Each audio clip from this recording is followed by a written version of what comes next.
معزز ناظرین السلام علیکم ورحمۃ اللہ وبرکاتہ۔ باب العلم انواریہ ایجوکیشنل سوسائٹی و جامعہ انواریہ کے زیر اہتمام تفسیر قرآن بنام تبیان القرآن کا سلسلہ اور درس جاری و ساری ہے۔ چلیے درس کا آغاز کرتے ہیں۔ اوائل سور میں بسم اللہ الرحمن الرحیم کے ان صورتوں کے جز نہ ہونے کی تحقیق اور مذاہب اربعہ، یعنی قرآن مقدس میں جتنی صورتیں ہیں ان صورتوں کے شروع میں جو بسم اللہ الرحمن الرحیم لکھا جاتا ہے یا مصحف میں موجود ہے، آیا وہ قرآن پاک کا یا ان صورتوں کا جز ہے یا نہیں ہے، اس کی کیا تحقیق ہے اور مذاہب اربعہ اس میں کیا ہے، ائمہ اربعہ کا اس میں کیا موقف ہے، اس پر سلسلہ وار تحقیق اور بحث ہوگی۔ علامہ نووی شافعی لکھتے ہیں اوائل سور میں یعنی سورتوں کے شروع میں بسم اللہ قرآن کا جز ہے، کیونکہ امام مسلم نے حضرت انس رضی اللہ تعالی عنہ سے روایت کیا ہے کہ ایک دن رسول اللہ صلی اللہ تعالی علیہ وآلہ وسلم ہمارے پاس سوئے ہوئے تھے، پھر آپ نے مسکراتے ہوئے سر اٹھایا۔ ہم نے پوچھا یا رسول اللہ آپ کس بات پر ہنس رہے ہیں؟ آپ نے فرمایا مجھ پر ابھی ایک سورت نازل ہوئی ہے۔ پھر آپ نے تلاوت کی بسم اللہ الرحمن الرحیم انا اعطینک الکوثر فصلی لربک وانحر انا شانئک هو الابتر، سورہ کوثر۔ شرح صحیح مسلم جلد نمبر 1 صفحہ نمبر 172۔ یعنی حدیث سے یہ بات ثابت ہوتی ہے یا ثابت کرتے ہیں کہ بسم اللہ الرحمن الرحیم سورہ کوثر کا جز ہو کر کے نازل ہوا۔ اس کا جواب یہ ہے کہ نبی کریم صلی اللہ تعالی علیہ وآلہ وسلم نے سورہ کوثر سے پہلے بسم اللہ الرحمن الرحیم کو تبرکن پڑھا ہے۔ سورہ کوثر تبرکن مطلب برکت حاصل کرنے کے لیے، سورہ کوثر کی آیت ہونے کے لحاظ سے نہیں، یعنی ایسا نہیں کہ سورہ کوثر کی یہ آیت ہے اس وجہ سے آپ نے اس کی تلاوت کی، بلکہ برکت حاصل کرنے کے لیے جس طرح ہر کام کا آغاز بسم اللہ سے ہونا چاہیے، اس وجہ سے آپ نے آیات قرآن تلاوت کرنے سے پہلے، سورہ کوثر تلاوت کرنے سے پہلے آپ نے بسم اللہ الرحمن الرحیم کہا۔ اس کا یہ قطعاً مطلب نہیں کہ بسم اللہ سورہ کوثر کا جز ہے، کیونکہ اگر بسم اللہ الرحمن الرحیم ہر سورت کی ابتدا میں اس کا جز ہوتی تو آپ پر سب سے پہلے بسم اللہ الرحمن الرحیم نازل ہوتی۔ حالانکہ صحیح بخاری اور دیگر کتب صحاح میں یہ تصریح ہے کہ آپ پر سب سے پہلے اقرأ بسم ربک الذی خلق یعنی سورہ علق آیت نمبر 1 نازل ہوئی ہے، اور اس پر سب کا اجماع ہے کہ آپ پر سب سے پہلی یہی آیت نازل ہوئی۔ یعنی اگر یہ سورہ فاتحہ یا باقی دوسرے سورتوں کی جز ہوتی بسم اللہ، تو بسم اللہ الرحمن الرحیم پہلے نازل ہوتی، اس کے بعد کوئی آیت نازل ہوتی۔ حالانکہ تمام علماء کا، مفسرین، محدثین کا اس بات پر اتفاق ہے کہ سب سے پہلی آیت جو نازل ہوئی آپ پر اقرأ بسم ربک الذی خلق کی صورت میں، اس میں بسم اللہ کا ذکر نہیں ہے۔ علامہ ابن العربی مالکی لکھتے ہیں اس پر تمام لوگوں کا اتفاق ہے کہ سورہ نمل میں بسم اللہ الرحمن الرحیم کتاب اللہ کی آیت ہے، اور ہر سورت کی ابتدا میں اس کے آیت ہونے میں اختلاف ہے۔ امام مالک اور امام ابو حنیفہ رضی اللہ عنہما یہ لکھتے ہیں کہ ہر سورت کی ابتدا میں یہ آیت نہیں ہے، اس کو اس لیے ذکر کیا گیا ہے تاکہ یہ معلوم ہو جائے کہ یہاں سے سورت شروع ہوئی ہے، یعنی دو سورتوں کے درمیان تفریق پیدا کرنے کے لیے، امتیاز پیدا کرنے کے لیے سورت بسم اللہ کو لکھا گیا، تاکہ یہ پتہ چلے کہ یہ بسم اللہ سے پہلے والی سورت یہیں پہ ختم ہوتی ہے اور دوسرے والی سورت بسم اللہ سے شروع ہوتی ہے۔ احکام القرآن جلد نمبر 1 صفحہ نمبر 5۔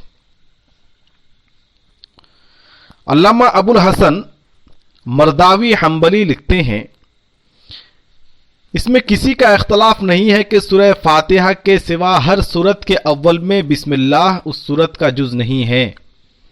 علامہ زرکشی نے بھی اسی طرح لکھا ہے الانصاف جلد نمبر 2 صفحہ نمبر 48 میں۔ غالباً علامہ مرداوی کو اس مسئلہ میں امام شافعی کے اختلاف کا علم نہیں ہے۔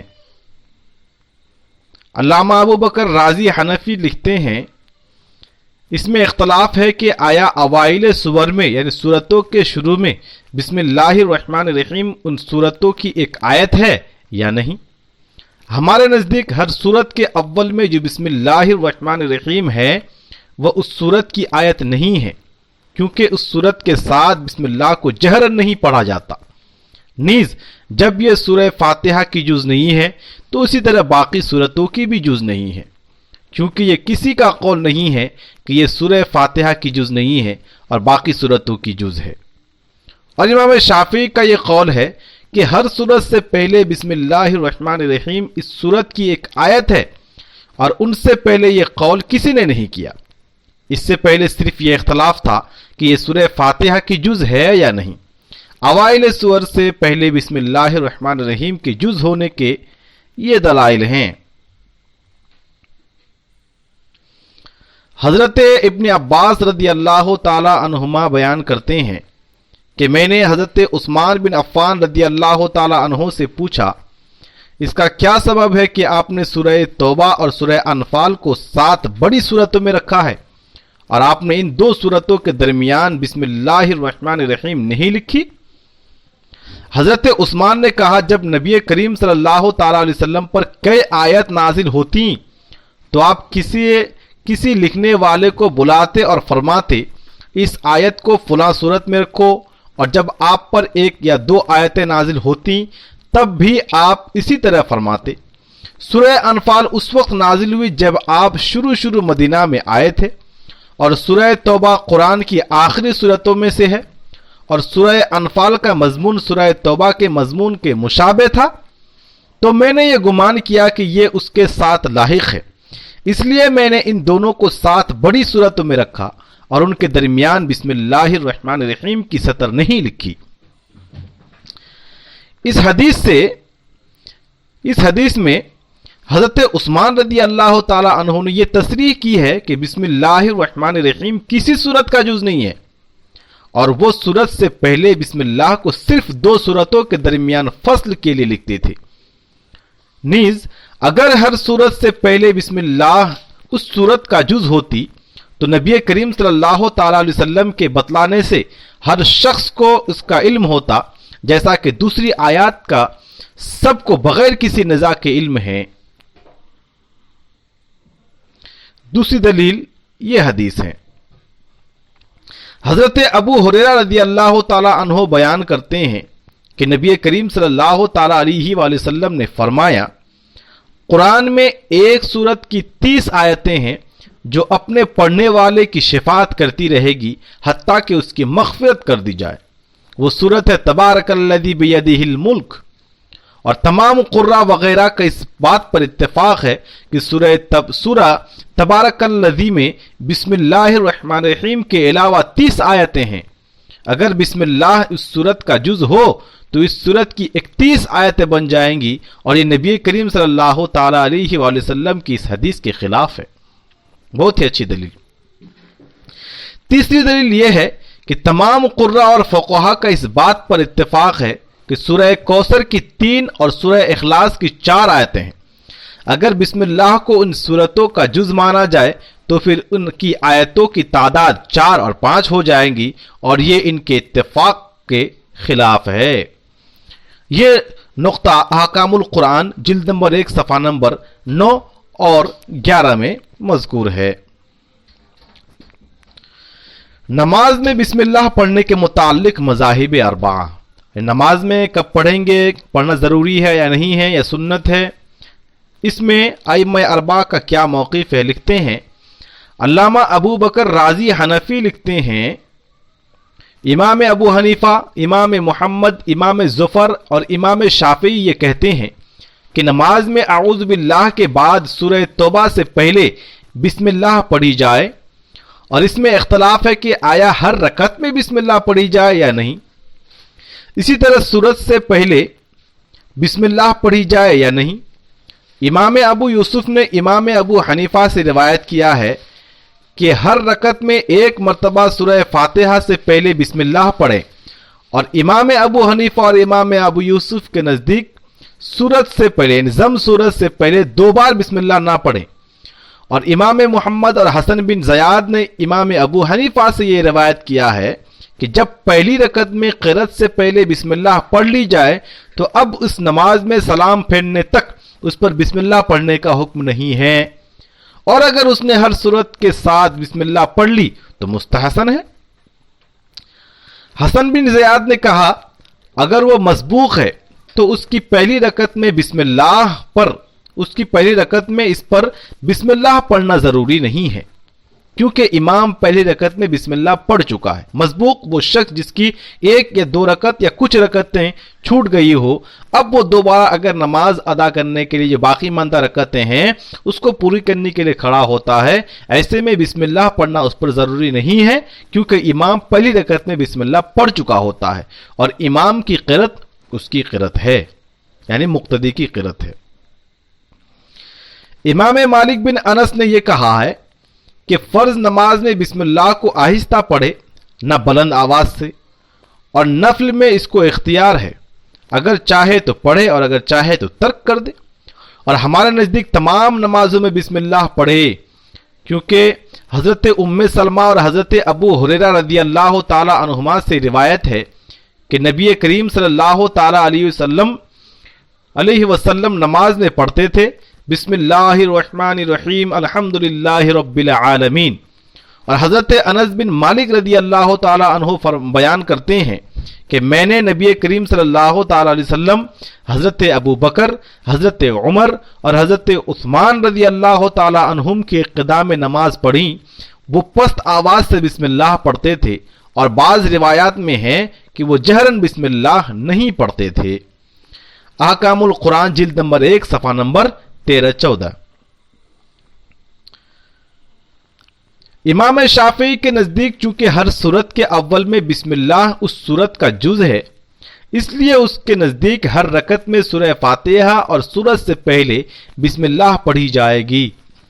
اور امام احمد کے نزدیک بسم اللہ صرف سورت کا جز نہیں ہے، اس لیے ہر رکعت میں سورہ فاتحہ سے پہلے بسم اللہ پڑھی جائے گی اور سورت سے پہلے نہیں پڑھی جائے گی۔ اب آئیے نماز میں بسم اللہ الرحمن الرحیم کو آہستہ سے پڑھنے کی تحقیق اور مذاہب اربعہ پر غور کرتے ہیں۔ لکھتے ہیں علامہ ابو بکر رازی حنفی لکھتے ہیں ہمارے اصحاب یعنی احناف اور ثوری نے یہ کہا کہ نماز میں بسم اللہ الرحمن الرحیم کو آہستہ پڑھا جائے، اور امام شافعی نے کہا کہ بسم اللہ کو نماز میں جہرن پڑھیں۔ یہ اختلاف اس وقت ہے جب امام نماز میں جہرن قرأت کرے۔ اس مسئلہ میں صحابہ کرام رضی اللہ تعالی عنہم کا بہت اختلاف ہے۔ عمر بن ذر اپنے والد سے روایت کرتے ہیں کہ میں نے حضرت ابن عمر کے پیچھے نماز پڑھی تو انہوں نے بلند آواز سے بسم اللہ الرحمن الرحیم پڑھی۔ حماد نے ابراہیم سے روایت کیا کہ حضرت عمر بسم اللہ کو آہستہ پڑھتے تھے، پھر سورہ فاتحہ جہر سے پڑھتے تھے۔ حضرت انس سے بھی اسی طرح مروی ہے۔ ابراہیم نے کہا کہ حضرت عبداللہ ابن مسعود اور ان کے اصحاب بسم اللہ الرحمن الرحیم آہستہ پڑھتے تھے، جہر سے نہیں پڑھتے تھے۔ اور حضرت انس سے روایت ہے کہ حضرت ابو بکر اور حضرت عمر بسم اللہ الرحمن الرحیم کو آہستہ پڑھتے تھے۔ اسی طرح حضرت عبداللہ ابن مغفل رضی اللہ تعالی عنہ سے مروی ہے، اور مغیرہ نے ابراہیم سے روایت کیا ہے کہ نماز میں بسم اللہ کو جہر سے پڑھنا بدعت ہے۔ امام ابو حنیفہ حضرت ابن مسعود رضی اللہ تعالی عنہ سے روایت کرتے ہیں کہ نماز میں بسم اللہ کو جہر سے پڑھنا اعرابیوں یعنی بدوؤں کا طریقہ ہے۔ اسی طرح اکرمہ نے حضرت ابن عباس سے روایت کیا ہے کہ ابو وائل رضی اللہ تعالی عنہ بیان کرتے ہیں کہ حضرت عمر اور حضرت علی نماز میں بسم اللہ الرحمن الرحیم کو جہر سے پڑھتے تھے، نہ اعوذ باللہ کو نہ آمین کو۔ اور حضرت انس اور حضرت عبداللہ ابن مغفل رضی اللہ تعالیٰ عنہ سے روایت ہے کہ نبی اکرم صلی اللہ تعالیٰ علیہ وسلم، حضرت ابو بکر، حضرت عمر اور حضرت عثمان نماز میں بسم اللہ کو آہستہ سے پڑھتے تھے، اور حضرت عبداللہ ابن مغفل جہر سے بسم اللہ پڑھنے کو بدعت کہتے تھے۔ جامع ترمذی صفحہ نمبر 62 کی روایت ہے۔ حضرت عائشہ رضی اللہ تعالی عنہا بیان کرتی ہیں کہ رسول اللہ صلی اللہ تعالی علیہ وآلہ وسلم نماز کو اللہ اکبر اور الحمدللہ رب العالمین کی قرأت سے شروع کرتے تھے اور سلام سے ختم کرتے تھے۔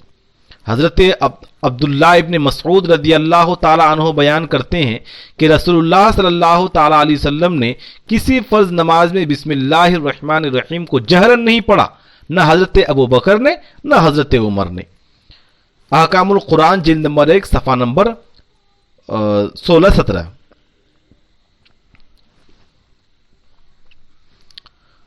علامہ ابو الحسن مرداوی حنبلی لکھتے ہیں، بسم اللہ کو نماز میں جہرن نہ پڑھا جائے، خواہ ہم اس کو سورہ فاتحہ کا جز کہیں یا نہ کہیں، یہی صحیح قول ہے۔ اور علامہ مجد الدین نے اپنی شرح میں اس کی تصحیح کی ہے، اور انہوں نے لکھا ہے کہ ترک جہر کی روایت میں کوئی اختلاف نہیں ہے، خواہ ہمارے نزدیک یہ سورہ فاتحہ کا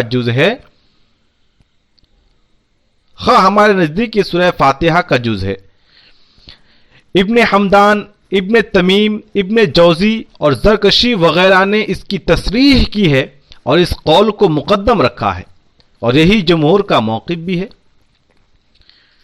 ابن حامد اور ابو الخطاب نے ایک روایت جہر کی بیان کی ہے، بشرطے کہ بسم اللہ کو سورہ فاتحہ کا جز کہا جائے۔ ابن عقیل نے بھی اس کا ذکر کیا۔ ایک قول یہ ہے کہ مدینہ میں جہر کیا جائے، اور ایک قول یہ ہے کہ نفل میں جہر کیا جائے، اور شیخ تقی الدین کا مختار یہ ہے کہ بسم اللہ، اعوذ باللہ اور سورہ فاتحہ کو نماز جنازہ وغیرہ میں کبھی جہر سے پڑھا جائے۔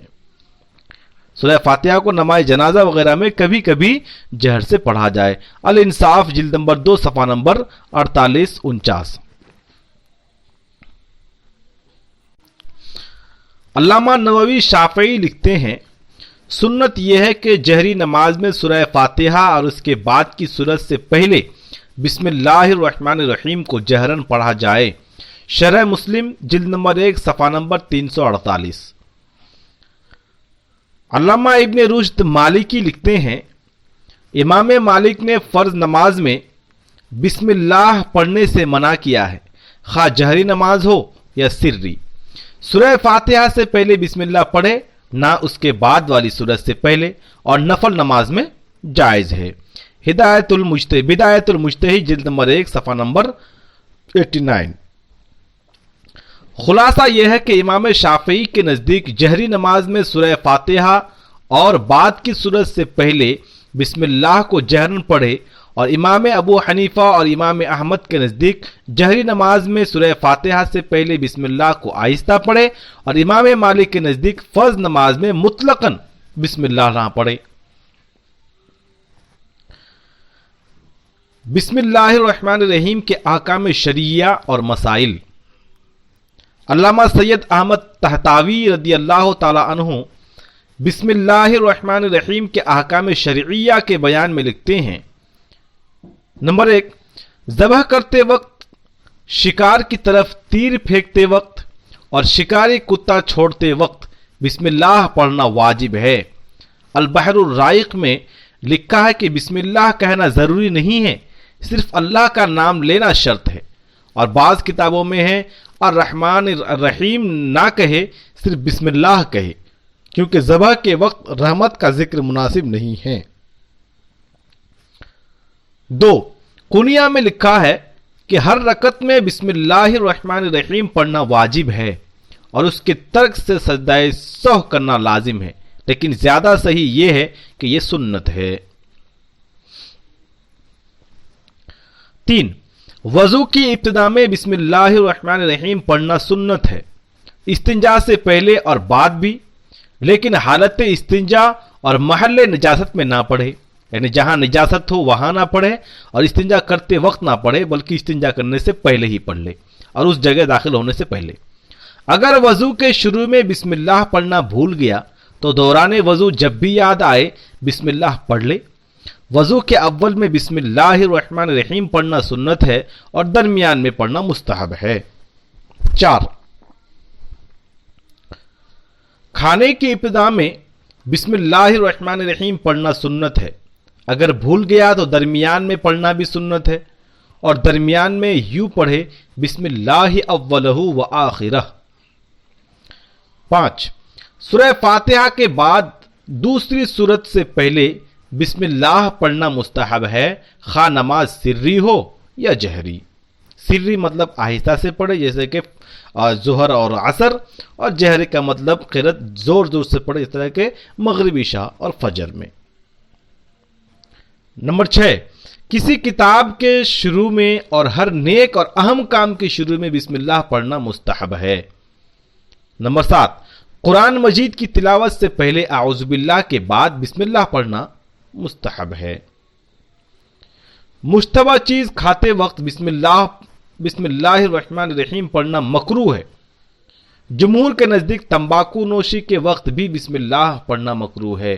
مشتبہ چیز کا مطلب جس کے حلال ہونے یا نہ ہونے میں شک ہو، ایسی چیز کے کھاتے وقت بسم اللہ الرحمن الرحیم پڑھنا مکروہ ہے۔ ہاں، اسی طرح سے تمباکو نوشی یا اس طرح سے جو بھی منشیات ہیں اس کے کھانے سے پہلے بسم اللہ پڑھنا مکروہ ہے، کیونکہ اس کے کراہت کے بارے میں وعیدیں آئی ہیں۔ سورہ نمبر 9، سورہ انفال کے بعد سورہ توبہ سے پہلے بسم اللہ پڑھنا مکروہ ہے۔ اگر سورہ توبہ سے ہی پڑھنا شروع کیا ہے تو پھر بعض مشائخ کے نزدیک بسم اللہ مکروہ نہیں ہے، یعنی اگر تلاوت سورہ توبہ سے ہی شروع کی ہے تو بعض مشائخ نے کہا ہے کہ بسم اللہ پڑھنا مکروہ نہیں ہے۔ اٹھنے، بیٹھنے، چلنے پھرنے اور دیگر کاموں کے وقت بسم اللہ پڑھنا مباح ہے، یعنی کہ جائز ہے۔ 11، خلاصۃ الفتاوی میں مذکور ہے، اگر کسی شخص نے شراب پیتے وقت یا حرام کھاتے وقت یا زنا کرتے وقت بسم اللہ پڑھی تو وہ کافر ہو جائے گا۔ یہاں حرام سے مراد حرام قطعی ہے، کیونکہ کسی کام کے شروع میں اللہ تعالیٰ سے استعانت اور برکت، استعانت کا مطلب مدد چاہنا اور برکت حاصل کرنے کے لیے بسم اللہ پڑھی جاتی ہے، اور اللہ تعالیٰ سے مدد اسی کام میں حاصل کی جائے گی جس کام کو اس نے جائز کیا ہو اور اس پر وہ راضی ہو۔ اس لیے کسی حرام کام پر بسم اللہ پڑھنا اس کو حلال قرار دینے کے مترادف ہے، حلال قرار دینے کے برابر ہے، اور حرام کو حلال قرار دینا کفر ہے۔ اس وجہ سے کہا گیا ہے کہ اگر حرام چیز کھاتے پیتے وقت کوئی بسم اللہ کہتا ہے تو وہ کافر ہو جائے گا۔ بسم اللہ کہنے کا مطلب وہ یہ ہے کہ اس حلال چیز کو حرام چیز کو حلال سمجھ کر کھا رہا ہے، اور کسی حرام کو حلال یا حلال کو حرام سمجھنا یہ کفر ہے، قرآن کے خلاف ہے۔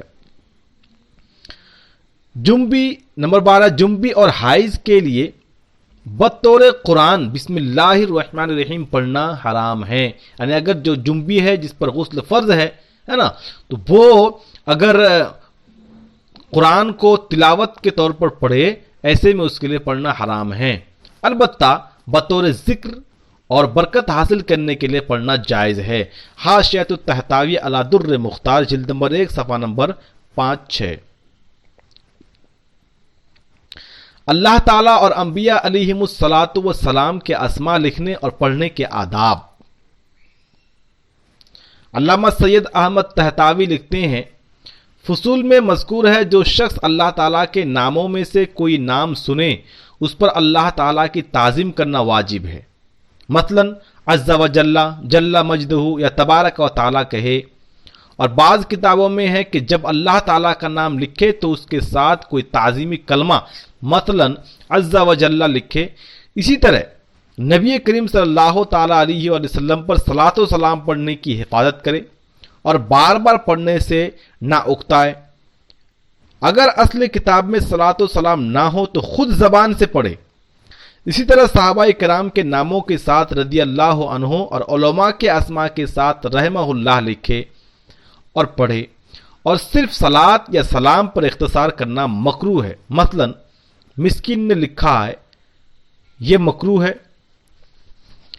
ملا مسکین نے لکھا ہے یہ مکروہ نہیں ہے، لیکن ان کی مراد یہ ہے کہ یہ مکروہ تحریمی نہیں ہے، مکروہ تنزیہی بہرحال ہے۔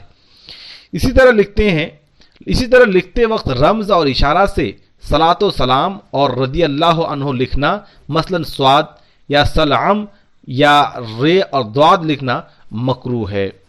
یعنی نبی کریم صلی اللہ تعالی علیہ وسلم کا نام لکھ کر کے صرف سواد سے پورا صلی اللہ تعالی علیہ وسلم کی طرف اشارہ کرنا، یوں ہی شارٹ کٹ میں سلام لکھنا، یا کسی بزرگ ہستی کے نام کے آگے رے اور ضاد لکھ دینا، رضی اللہ تعالی عنہ کا مخفف کر دینا مکروہ ہے۔ مکمل علیہ الصلاۃ والسلام اور رضی اللہ عنہ لکھے۔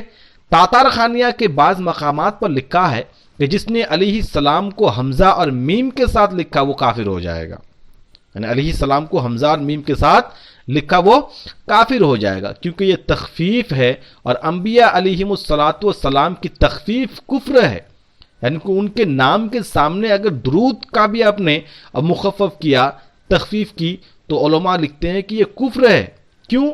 کیونکہ یہ تخفیف ہے، تخفیف کا مطلب ہلکا کرنا ہے، اور انبیاء علیہم الصلاۃ والسلام کی تخفیف کفر ہے۔ تاہم یہ کفر اس وقت ہوگا جب کوئی شخص تخفیف کے قصد سے ایسا کرے گا، یعنی تخفیف کے ارادے سے ایسا کوئی کرے گا تب کفر ہوگا۔ بہرحال اس سے احتیاط لازم ہے، یعنی آپ یا ہم اس طور پر تو نہیں لکھیں گے، ان کے شان میں تنقیص نہیں کریں گے، تخفیف نہیں کریں گے، حقیر کے طور پر نہیں لکھیں گے۔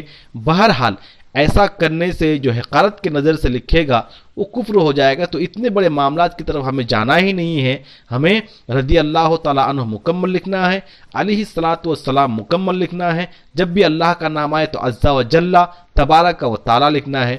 یوں ہی جب نبی کونین نازش ہر دو جہاں حضور سرور کائنات صلی اللہ تعالیٰ علیہ وآلہ وسلم کا نام آئے تو ساتھ میں صلی اللہ تعالیٰ علیہ وآلہ وسلم مکمل لکھنا ہے، اور اگر نہیں ہے کتاب میں پڑھتے وقت زبان سے بول دینا ہے۔ یہ حاشیۃ الطحطاوی علی در مختار جلد نمبر 1 صفحہ نمبر 6 میں موجود ہے۔ بسم اللہ الرحمن الرحیم کے فوائد اور حکمتیں۔ علامہ ابن جریر طبری نے لکھا ہے کہ اللہ تعالیٰ نے اپنے اسماء حسنی کو مقدم کر کے ہمیں یہ ادب سکھایا ہے کہ ہمیں چاہیے کہ ہم اپنے تمام اقوال، افعال اور مہمات کو اللہ تعالیٰ کے اسماء حسنی سے شروع کیا کریں۔ اقوال کا مطلب جو بھی قول ہیں، باتیں ہیں، افعال کا مطلب جو کام ہیں، اور مہمات کا مطلب ہوتا ہے جو عام کام ہیں، اس کی شروعات اسماء حسنی سے کریں۔ جامع البیان جلد نمبر 1 صفحہ نمبر 38۔ دوسرے نمبر پر لکھتے ہیں علامہ قرطبی نے لکھا ہے کہ کھانے پینے، ذبح کرنے، جماع کرنے، وضو کرنے، کشتی میں سوار ہونے غرض ہر صحیح کام سے پہلے بسم اللہ پڑھنا مستحب ہے۔ اللہ تعالیٰ نے فرمایا کلوا مما ذکر اسم اللہ علیہ، سورہ الانعام میں ہے، تو اس ذبیحہ سے کھاؤ جس پر اللہ کا نام لیا گیا ہو۔ وقال ارکبوا فیہا بسم اللہ مجریہا ومرساہا، اور نوح نے کہا، حضرت نوح علیہ السلام نے فرمایا اس کشتی میں سوار ہو جاؤ، اس کا چلنا اور رکنا اللہ کے نام سے ہے۔ اور رسول اللہ صلی اللہ تعالی علیہ وآلہ وسلم نے فرمایا دروازہ بند کرتے ہوئے بسم اللہ پڑھو، چراغ گل کرتے ہوئے بسم اللہ پڑھو، برتن ڈھانکتے ہوئے بسم اللہ پڑھو، اور مشک کا منہ بند کرتے ہوئے بسم اللہ پڑھو۔ اور فرمایا اگر تم میں سے کوئی شخص عمل تزویج کے وقت کہے بسم اللہ، اے اللہ ہم کو شیطان سے محفوظ رکھ، اور جو اولاد ہم کو عطا کرے اس کو بھی شیطان سے محفوظ رکھ، تو اگر اس عمل میں ان کے لیے اولاد مقدر کی جائے گی تو اس کو شیطان کبھی ضرر نہیں پہنچا سکے گا۔ اور آپ نے عمر بن ابی سلمہ سے فرمایا اے بیٹے بسم اللہ پڑھو اور اپنے دائیں ہاتھ سے کھاؤ اور اپنے سامنے سے کھاؤ، اور آپ نے فرمایا شیطان ہر کھانے کو حلال کر لیتا ہے ماں سوا اس کھانے کے جس پر بسم اللہ پڑھی گئی ہو، یعنی جس پر بسم اللہ پڑھی گئی ہو اس کھانے کے علاوہ ہر ایسا کھانا جس پر نہ پڑھا جائے شیطان اس کو حلال سمجھتا ہے اور پیٹ بھر بھر کے کھاتا ہے۔ حضرت عثمان بن ابی العاص نے آپ سے شکایت کی کہ جب سے وہ اسلام لائے ہیں ان کے جسم میں درد رہتا ہے۔ آپ نے فرمایا 3 بار بسم اللہ پڑھو اور 7 بار یہ پڑھو اعوذ بعزت اللہ و قدرتہ من شر ما اجد و حاضر۔ یہ تمام احادیث صحیح ہیں اور ابن ماجہ امام ترمذی نے روایت کیا ہے کہ نبی کریم صلی اللہ تعالی علیہ وسلم نے فرمایا جب بنو آدم بیت الخلاء میں داخل ہوں تو ان کی شرمگاہوں اور شیاطین کے درمیان بسم اللہ حجاب ہے۔ اور امام دارقطنی نے حضرت عائشہ رضی اللہ تعالی عنہا سے روایت کیا ہے کہ جب رسول اللہ صلی اللہ تعالی علیہ وسلم وضو کرتے تو پہلے بسم اللہ پڑھتے پھر اپنے ہاتھوں پر پانی ڈالتے تھے۔ جامع القرآن جلد نمبر 1 صفحہ نمبر 97-98۔